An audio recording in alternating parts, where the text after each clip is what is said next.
Analibrokers, ha vuelto Outlander y eso significa que vuelven también nuestros análisis. Pero antes quiero aclarar que, aunque esto suene como un Lalipodcast y parezca un Lalipodcast por fuera y quizá también por dentro, no es un Lalipodcast.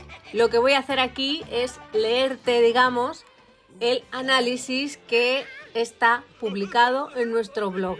Porque con el pasar de los años estos posts, estos artículos de análisis se vuelven cada vez más largos y como alternativa se me ha ocurrido hacer esta versión leída por si te resulta más fácil seguir el análisis. De todas maneras, te enlazaré bajo este audio al artículo en cuestión para que puedas ver imágenes, enlaces y otras referencias que aquí evidentemente pues no puedo añadir. ¡Vamos allá!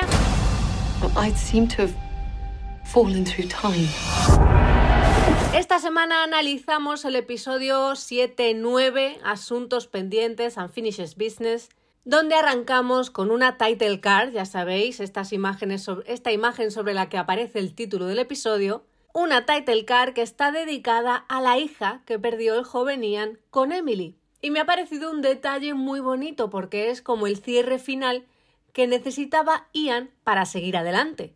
Reencontrarse con sus padres después de tanto tiempo, contarles su historia en persona, compartir con ellos que hay otra mujer, y todo se cierra con esa frase de Jenny diciéndole a su hijo: vete tranquilo, tu padre quiere que sigas adelante con tu vida, tú siempre serás parte de la familia aunque no estés aquí. Este título de Asuntos pendientes, como bien explica Matt Roberts en el Detrás de las cámaras, hace referencia a lo que tienen pendiente los diferentes personajes, a esa culpa que sienten por cómo han hecho las cosas y que les ha dejado algo abierto. El joven Ian lo tiene con sus padres, Jamie con Lily y también por esa promesa que le hizo a Jenny de devolverle a Ian, Claire porque quiere compartir su secreto con la familia. Y así entramos de lleno en el episodio recuperando la voz en off de Jamie en un guiño de este episodio al episodio 9 de la primera temporada, que es uno de mis favoritos de la vida. La voz de Jamie nos recuerda que los Fraser siguen escribiendo cartas a Brianna y Roger. Más adelante, además, vemos el montoncito de cartas que tienen ya y cómo van a aprovechar para ir al Banco de Edimburgo a guardarlas en la caja. El entierro del primo Fraser es lo primero que vemos al llegar los Fraser a Escocia y ha sido un visto y no visto. Está bien que no nos detengamos mucho en una trama así, que ya se cierra, cuando hay tanto que contar esta temporada. Pero la primera vez que lo vi, la verdad es que esperaba algo más.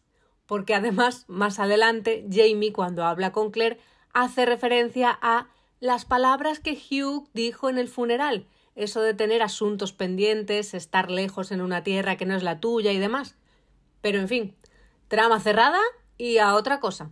Porque además creo que ya comentamos en los últimos episodios de la primera mitad de la temporada que Simon Fraser fue un personaje histórico real. Simon Fraser de Balnain, que fue un general británico que murió durante la campaña de Saratoga por el disparo de uno de los fusileros de Daniel Morgan, Timothy Murphy, el 7 de octubre de 1777. Tiene una placa conmemorativa en el Parque Nacional del Campo de Batalla de Saratoga y también hay alguna que otra pintura conocida sobre su muerte. Tras cumplir con el encargo de enterrar debidamente a Simon, pasamos la nueva cabecera y damos un salto a la trama de Roger y Buck para comprobar que han llegado enteros al otro lado, aunque Buck ya siente dolores en el pecho. Aquí ha sido una sorpresa escuchar la voz en off de Roger. Personalmente me ha gustado este recurso. Después de todos los palos que le ha dado el siglo XVIII, por fin Roger se convierte en un sujeto activo a cargo de la acción y lo hace sin perder su sentido del humor. Aunque su cabecita también nos ha dado un momento contradictorio cuando se pregunta si desaparecerá si Buck muere. ¿No habíamos superado esto ya? Roger ya sabe la fecha de la muerte de Buck. Buck también sabe que va a morir y como sabe que moriría al volver a su tiempo, decide acompañar a Roger para ayudarlo a buscar a Jamie, en lugar de regresar a su época. Además, en este punto de la historia, Buck ya ha tenido descendencia. Recordemos que en la primera mitad echaba de menos a su familia, con lo cual la continuidad familiar está a salvo. Así que supongo que este lapsus de Roger quizás lo podemos atribuir al aturdimiento de cruzar las piedras. Porque Buck le pregunta también qué pasaría si muere en una época que no es la suya, ¿no? Si estallaría en miles de pedacitos y cosas así. En fin, que para cubrir más terreno en su búsqueda de Jamie, deciden separarse igual que ocurre en el libro. Buck se va hacia Inverness y Roger pone rumbo a Lallybroch, porque Jamie conoce el camino y podría haber vuelto a casa, digamos. Mientras tanto, al otro lado de las piedras, en los años 80, se nos ha quedado Bree con Mandy. Nueva Jenny. Los Fraser llegan por fin a Lallybroch y la primera que les recibe en la puerta, como ya ocurriera la primera vez que Jamie volvió a casa, es Jenny. Christine Atherton, la actriz que sustituye en el papel a Laura Donnelly, no lo tiene nada fácil. La verdad es que a mí se me ha hecho raro verla durante todo el episodio, pero puedo apreciar también el trabajo que ha hecho para hacerse con el personaje, conservando su fuerza, su carácter, incluso el acento, la forma que tiene de decir las cosas, algunos gestos. Si habéis visto el episodio doblado al español de España, creo que hasta conserva la misma voz de doblaje, aunque no lo puedo confirmar porque no están todas las fichas de doblaje de esta segunda parte. La enfermedad de Ian padre. El viejo Ian estaba sentado en un gran sillón cerca de la chimenea con una gruesa manta sobre las rodillas. Así nos describe el libro la aparición de Ian en este punto de la historia. Porque si volvemos a ver a Jenny, es evidente que no nos podía faltar el reencuentro con Ian padre, ahora Old Ian, el viejo Ian. La familia está reunida a su alrededor porque está enfermo y aunque él mismo bromea con que podría morir mañana o dentro de un año, la cara de Claire no augura nada bueno. Porque esta segunda mitad de la temporada hemos venido a llorar y aquí está nuestra siguiente parada. Ian tiene consunción o tuberculosis, para que nos entendamos. La contrajo cuando estuvo en la cárcel de Tolbooth, tras Culloden. Al principio no era gran cosa, digamos, pero después de 30 años, Ian ya está en la fase final de la enfermedad. Así que, por mucho que Jenny le suplique a Claire que haga uso de su magia, ya no hay solución. Si seguimos el libro, los Fraser llegan a Lallybroch en enero de 1778 y nuestro Old Ian muere el 10 de marzo, cosa que veremos en el siguiente episodio. Tal vez muera mañana o tal vez viva un año más, manifestó Ian con franqueza frente a una rebanada de pan con mermelada y una taza de té, mágicamente llegados de la cocina para que los cansados viajeros aguantaran hasta que la cena estuviera lista. Yo apuesto a que serán 3 meses. 5-2 si a alguien le apetece apostar, aunque no sé cómo voy a hacer para recoger mis ganancias. El regreso del joven Ian. El reencuentro del joven Ian con sus padres es también uno de los grandes momentos de este Asuntos Pendientes. Se marchó como un jovencito curioso, ¿verdad?, que ansiaba aventuras y se escapaba a ver a su tío Jamie en Edimburgo. Ahora ha vuelto hecho todo un hombre que ha abrazado la cultura de los nativos, se ha enamorado y hasta ha perdido una hija. Yo no sé a vosotros, pero a mí los 2 momentos que tiene con sus padres, porque Aulander ha dado espacio para que tenga una conversación con cada uno, me han parecido muy bonitos, muy bien hechos y muy literales al libro. También hemos visto la curiosidad que despierta su aspecto entre sus hermanos y sobrinos, y es que el joven Ian es uno de los personajes que más evoluciona a lo largo de la saga. La conversación con su padre se desarrolla tal cual el libro, capítulo 77 del libro 7, aunque el escenario es otro y hablan un poquito más.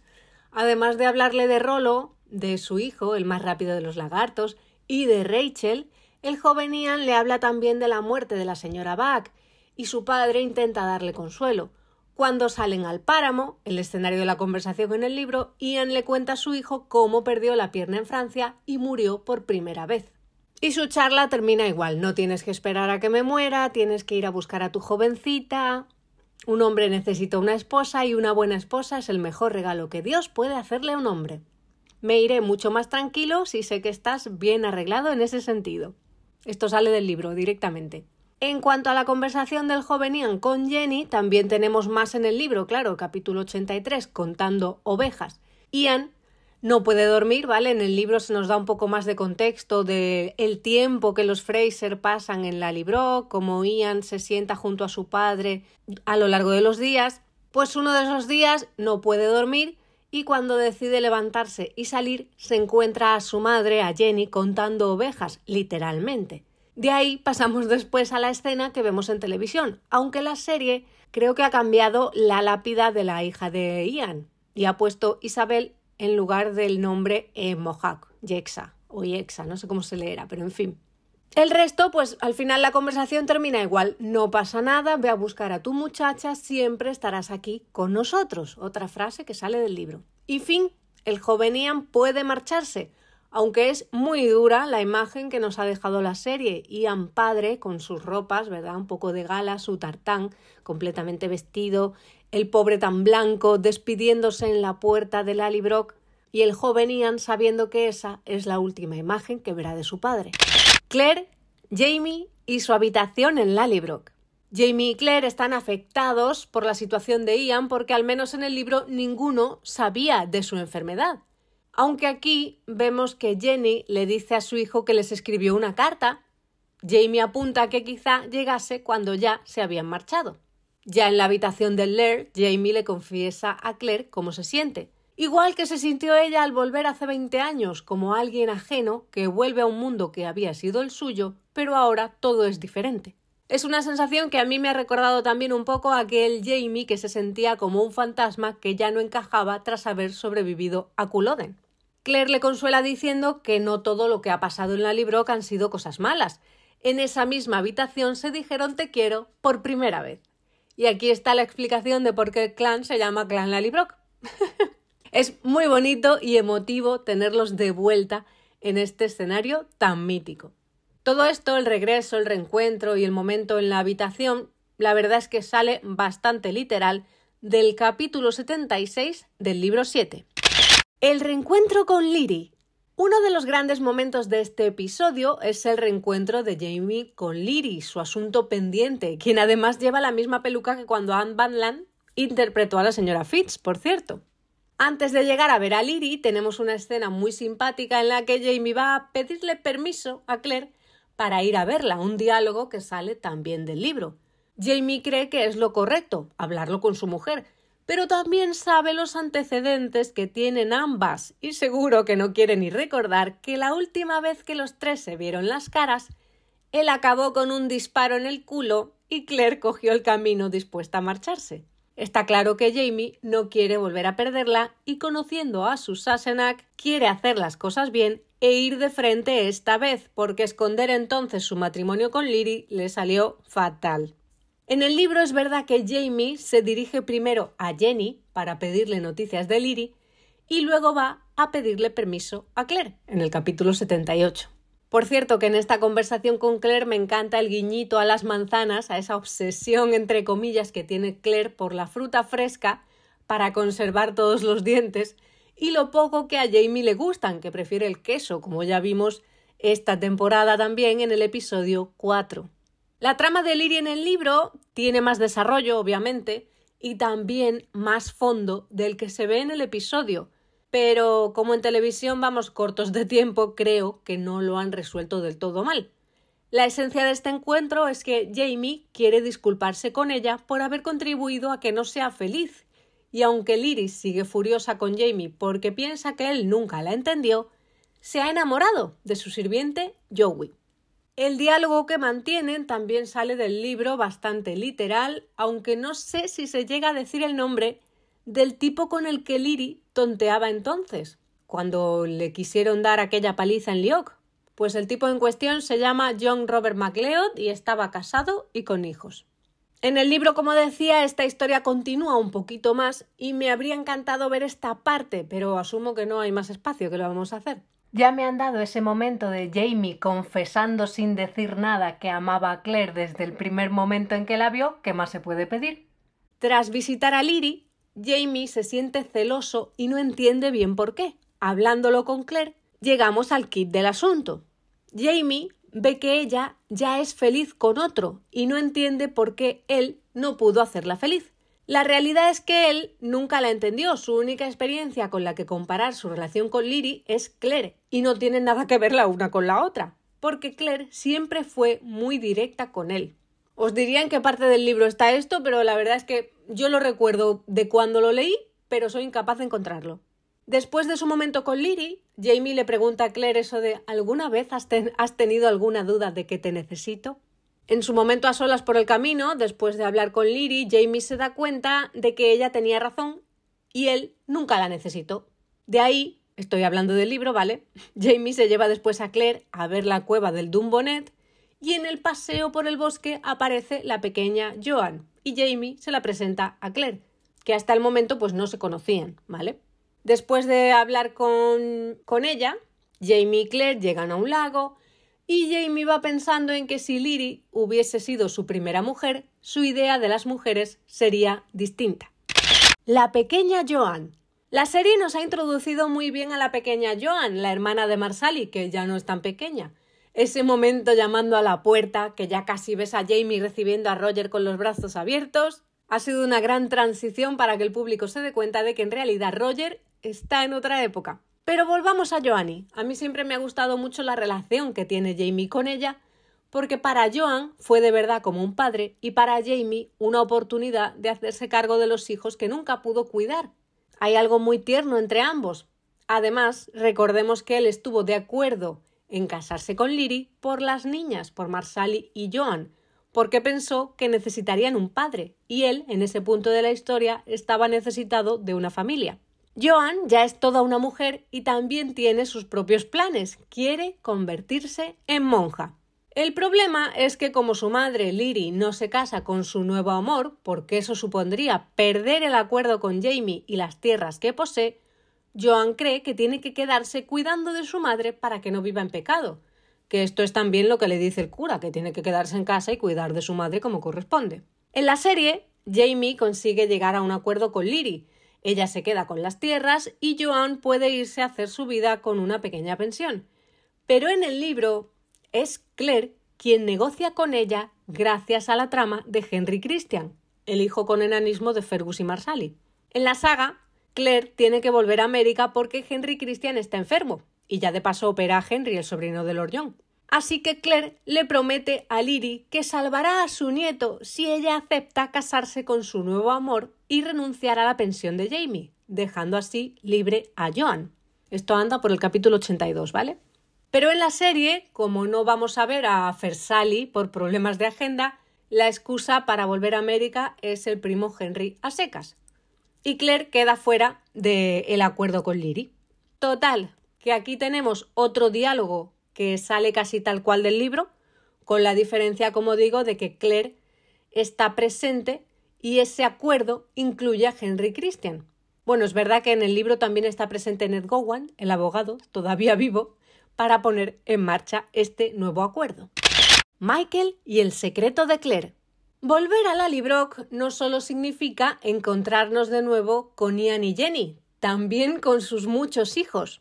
Uno de ellos es Michael. ¿Que quién es este muchacho? Bueno, pues el libro nos lo describe así. Era el hijo que se había marchado a Francia para convertirse en socio menor en el negocio de vinos de Jared Fraser, Fraser & Cie. Su vida en París hace que Claire se plantee compartir su secreto con la familia porque ella sabe la revolución que llegará a Francia y quiere intentar ponerlo a salvo dentro de lo posible.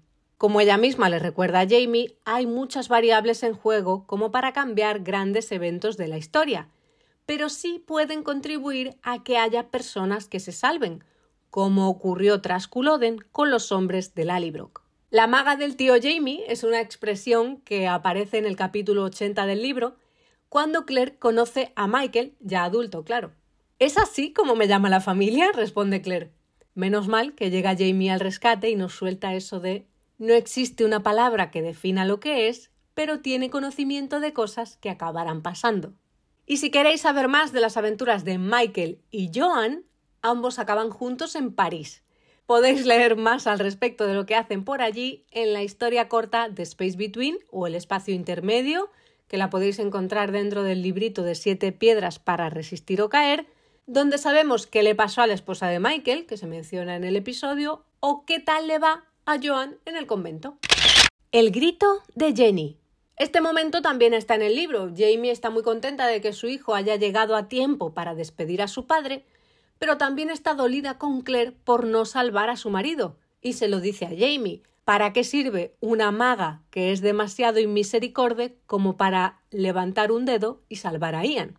La discusión con Claire, que también recoge el episodio, también sigue el libro, solo que Claire le dice directamente a Jenny, estaba en Boston a 200 años de distancia. Adivina quién ha vuelto.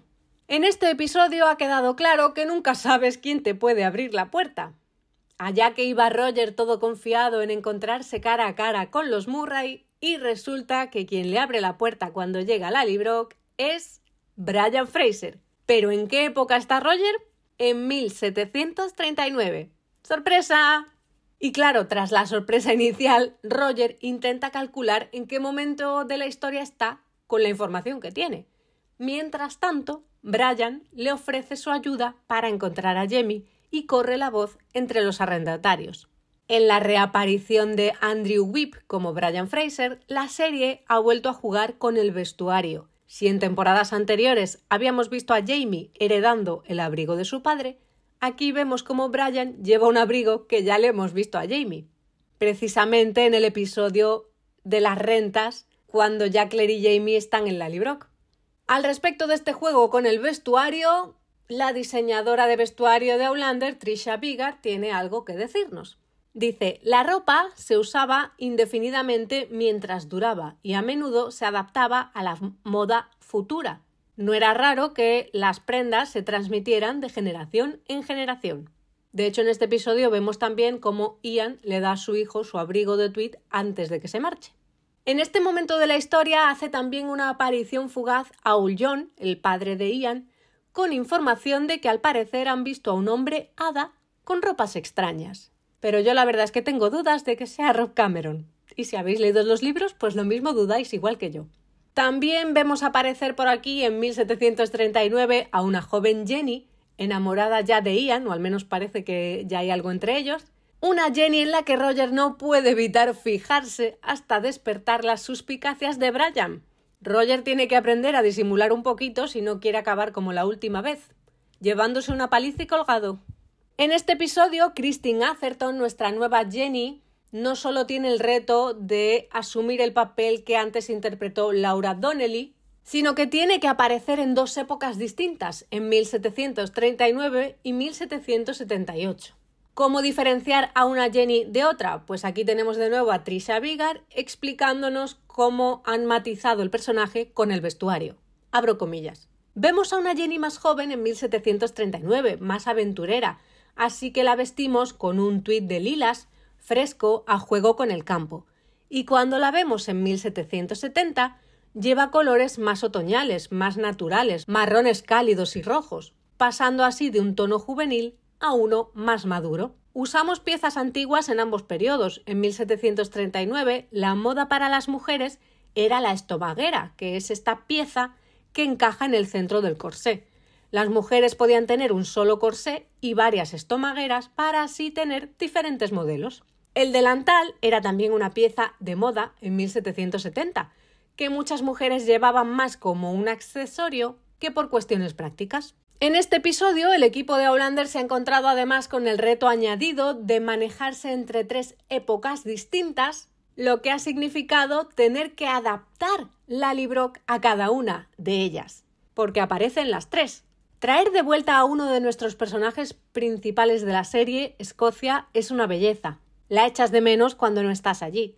Me encanta cuando podemos hacer que Escocia sea Escocia en cualquier momento. Y ese camino icónico que sube a Lallybroch siempre hace que tu corazón lata un poco más rápido, dice Matt Roberts al respecto de este regreso a Lallybroch.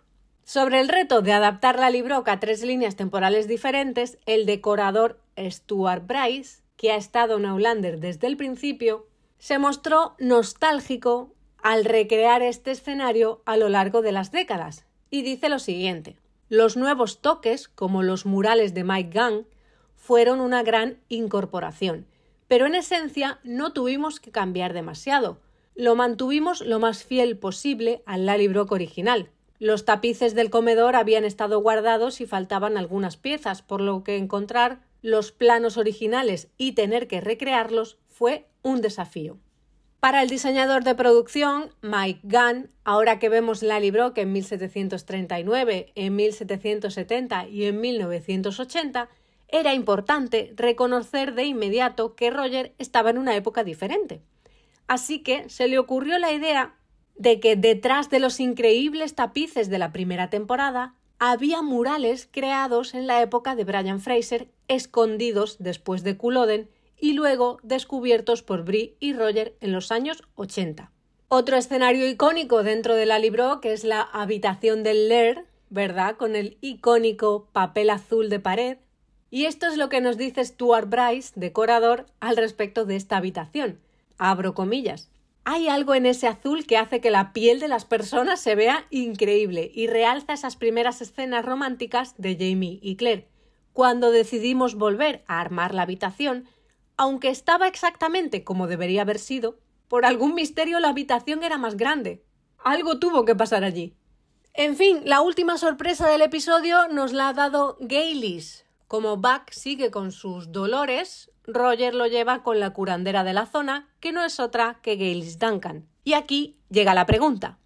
¿Por qué Gaylis no reconoce a Roger si se conocieron en 1968 antes de que ella cruzase las piedras, cuando daba aquel meeting de las Rosas Blancas de Escocia en la universidad?